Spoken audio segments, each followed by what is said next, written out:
بسم اللہ الرحمن الرحیم۔ ناظرین، زنا کسے کہتے ہیں؟ زنا کتنا بڑا گناہ ہے؟ زنا کی کتنی اقسام ہیں؟ ہر قسم کے زنا کی کیا سزا ہے؟ یہ تمام باتیں اس ویڈیو میں بیان کی جائیں گی، لہٰذا آپ سے درخواست ہے کہ اس ویڈیو کو آخر تک ضرور دیکھیے گا۔ محترم ناظرین، اگر مرد ایک ایسی عورت سے صحبت یعنی ہم بستری کر لے جو اس کی بیوی نہیں ہے تو یہ زنا کہلاتا ہے۔ ضروری نہیں ہے کہ ساتھ سونے والی کو ہی زنا کہتے ہیں، بلکہ غیر محرم عورت کو چھونا بھی زنا کا حصہ ہے، اور کسی پرائی یعنی غیر محرم عورت کو نظر بھر کر دیکھنا بھی زنا ہے۔ قرآن اور پاک اور حدیث سے ثابت ہے کہ روئے زمین پر بنی نوع انسان کے لیے سب سے بڑا گناہ شرک ہے، لیکن زنا شرک کے بعد دوسرا بڑا گناہ ہے۔ حدیث مبارکہ کا مطالعہ کرنے سے یہ بات واضح ہوتی ہے کہ جو شخص زنا جیسی گناہ کبیرہ کا مرتکب ہوا اور بغیر توبہ کیے اس دنیا سے رخصت ہو جائے یعنی مر جائے تو اس پر مصیبتوں کا دروازہ کھل جاتا ہے۔ اللہ تبارک و تعالیٰ اس کے ساتھ نہایت سختی والا معاملہ فرماتا ہے اور اس پر اس کے زنا کا ہر عمل کے بدلے آخرت کا ملتا جلتا حساب ہوگا۔ جان لیجیے کہ زنا کی 3 اقسام ہیں اور زنا کی ان تمام اقسام کے بدلے قیامت کے دن نہایت سخت عذاب نازل ہوں گے۔ نمبر 1، جو مرد یا عورت غیر محرم کے لیے چہرہ سنوارتا تھا تو قیامت کے دن اس کا چہرہ سیاہ ہوگا۔ نمبر 2، اگر کوئی غیر محرم کے چہرے کو محبت کی نگاہ سے دیکھتا تھا تو قیامت کے دن چہرے کا گوشت گر جائے گا۔ نمبر 3، غیر محرم کو دیکھ کر اس کا چہرہ کھل جاتا تھا تو قیامت کے دن اس کے چہرے کو آگ سے مشتعل کیا جائے گا۔ نمبر 4، غیر محرم سے دل لگی کی باتیں کرتا تھا تو قیامت کے دن روتا ہوا اٹھے گا۔ نمبر 5، غیر محرم سے ہنسی مذاق کر کے کہکے لگاتا تھا تو قیامت کے دن پیٹتا چلاتا اٹھے گا۔ نمبر 6، غیر محرم سے ملاقات کر کے خوش ہو جاتا تھا تو قیامت کے دن غمگین اور اداس حالت میں اٹھے گا۔ نمبر 7، غیر محرم کو حسود کی نظر سے دیکھتا تھا تو قیامت کے دن کھلا ہوا سیسہ اس کی آنکھوں میں ڈالا جائے گا۔ نمبر 8، غیر محرم سے ملاقات کے لیے چل کر گیا تو قیامت کے دن پاؤں میں آگ کی بیڑیاں پہنائی جائیں گی۔ نمبر 9، غیر محرم کے ہاتھوں میں ہاتھ ڈالے گا تو قیامت کے دن ہاتھ میں آگ کی ہتھکڑیاں پہنائی جائیں گی۔ نمبر 10، غیر محرم سے زنا کی ابتدا منہ ملانے سے یعنی بوسہ سے بوسہ کی تو قیامت کے دن گھسیٹ کر منہ کے بل جہنم میں ڈالا جائے گا۔ نمبر 11، غیر محرم کی گردن سے گردن ملائی تو قیامت کے دن گردن میں آگ کی زنجیر ڈالی جائے گی۔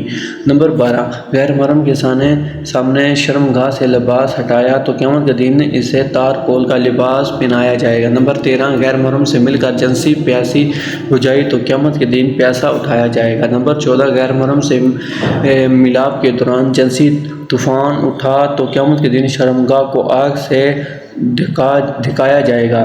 نمبر 15، غیر محرم سے ملاپ کے وقت شرمگاہ سے پانی کا اخراج ہوا تو قیامت کے دن شرمگاہ سے بدبو خارج ہوگی۔ نمبر 16، غیر محرم کے بالوں میں محبت سے انگلیاں پھیری تو قیامت کے دن بالوں سے پکڑ کر جہنم میں لٹکایا جائے گا۔ نمبر 17، غیر محرم کی چھاتی سے مزہ لیا تو قیامت کے دن چھاتی کے بل لٹکایا جائے گا۔ غیر محرم کے جسم کی مہک سونگھی تو قیامت کے دن جسم سے حیران کن اذیت ناک بدبو آئے گی۔ نمبر 19، غیر محرم کے ساتھ ایک بستر پر اکٹھے ہوئے تو قیامت کے دن آگ کے تندور میں یکجا کیا جائے گا۔ نمبر 20، غیر محرم کے سامنے اپنے جسم کو دکھایا تو قیامت کے دن اللہ تبارک و تعالیٰ کے سامنے ننگا پیش کیا جائے گا۔ نمبر 21، غیر محرم سے زنا کے لیے لوگوں سے چھپ کر گیا تو قیامت کے دن ساری مخلوقات کے سامنے بے عزت کیا جائے گا۔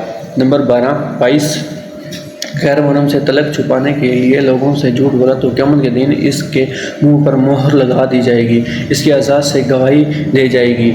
نمبر 23، غیر محرم سے اپنے حسن و جمال کی تعریفیں سنی ہوں تو قیامت کے دن سب لوگ لعنتیں بھیجیں گے۔ نمبر 24، غیر محرم سے مل کر سلام کرنے والے پر قیامت کے دن اللہ تبارک و تعالیٰ لعنت فرمائیں گے۔ نمبر 25، غیر محرم کے جسم کے بوسے لیے تو قیامت کے دن سانپ پورے جسم کو ڈسیں گے۔ نمبر 26، غیر محرم سے زنا کے وقت انگ سے مزہ پائے تو قیامت کے دن اس کے انگ کو بچھو کاٹیں گے۔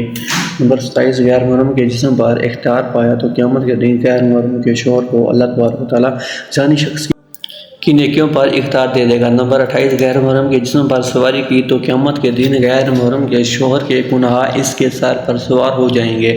نمبر 29 غیر محرم سے ہمیشہ کے لیے دوستی کے وعدے کیے تو قیامت کے دن جہنم میں ہمیشہ کا عذاب ہوگا۔ نمبر 30 غیر محرم سے کلام کے مزے لیے تو قیامت کے دن اللہ تبارک و تعالیٰ سے کلام کے لطف سے محروم ہوگا۔ اللہ اکبر کبیرہ۔ استغفر اللہ۔ محترم ناظرین، زنا کو اسلام میں کبیرہ یعنی بہت ہی بڑا گناہ شمار کیا گیا ہے، اور اسلام میں ایسا کرنے والوں کے لیے اللہ تبارک و تعالیٰ نے اس دنیا میں بھی سزا رکھی ہے، اور مرنے کے بعد بھی اس کی سزا دی جائے گی۔ غیر محرم سے زنا کرنا کبیرہ گناہ ہے، جبکہ محرم سے زنا کرنا اس سے بھی زیادہ قطعی اور غلیظ عمل ہے۔ زنا کی سزا رجم ہے اگر شادی شدہ ہے، اور اگر غیر شادی شدہ ہے تو 100 کوڑے ہیں، مگر آج کل اس کی حدود کا نفاذ نہیں، جس کے سبب یہ گناہ اس معاشرے میں تیزی سے پھیل رہا ہے، اور زنا میں مبتلا لوگوں کا رزق اللہ تعالیٰ ختم کر دیتا ہے، اور انہیں اس دنیا میں ذلیل و رسوا کر دیتا ہے، اور آخرت میں بھی ذلت والا عذاب ہے۔ جب تک ایک زنا کار شخص اپنی زنا کی سزا نہیں پا لیتا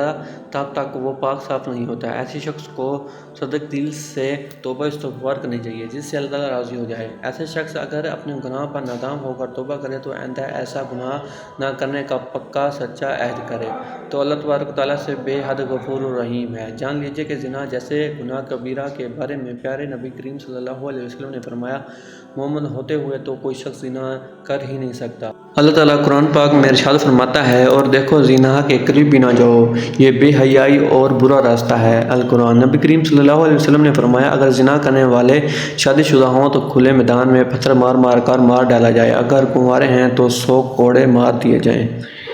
آج کے دور میں دیکھنے میں آتا ہے کہ اس کبیرہ گناہ میں بہت سے لوگ مبتلا ہیں۔ تنہائی میں اگر کوئی لڑکا یا لڑکی ایسا کام کرتا ہے تو اس کے گناہ کبیرہ ان کے والدین یا وارثوں کو بھی ملتا ہے، جو ان کی جلدی شادی نہیں کر رہے، اور شادی کی عمر ہونے کے باوجود بھی ان کی شادی نہ کرنے کا سبب وہ اس گناہ میں مبتلا ہوئے، تو ماں باپ کے ایسے کام سے اللہ تعالیٰ بھی ناراض ہوتا ہے، اور ان کے گھر کی برکت بھی اٹھ جاتی ہے۔ ایسے ماں باپ کو روز قیامت اللہ تعالیٰ کی بارگاہ میں جواب دینا ہوگا۔ قرآن پاک میں اللہ تعالیٰ کا ارشاد ہے کہ پاک دامن لڑکیاں پاک دامن لڑکوں کے لیے ہے۔ اس سے ثابت ہوتا ہے کہ اگر آپ خود پاک دامن ہیں تو اللہ تعالیٰ آپ کو پاک دامن بیوی یا شوہر عطا فرمائے گا، یعنی پاک دامن کے لیے پاک دامن اور بدکار کے لیے بدکار شریک حیات۔ زنا کے لیے گناہ سے انسان HIV ایڈز اور کینسر جیسی موذی بیماریاں پھیلتی ہیں، جبکہ ایسے انسان کا دل بھی مردہ ہو جاتا ہے، اس میں دین اسلام کی سختیاں ختم ہو جاتی ہیں، لہٰذا ایسا شخص ایمان سے خالی ہو جاتا ہے۔ اللہ تعالیٰ سے دعا ہے کہ ہم سب کو اس کبیرہ گناہ سے محفوظ فرمائے، آمین۔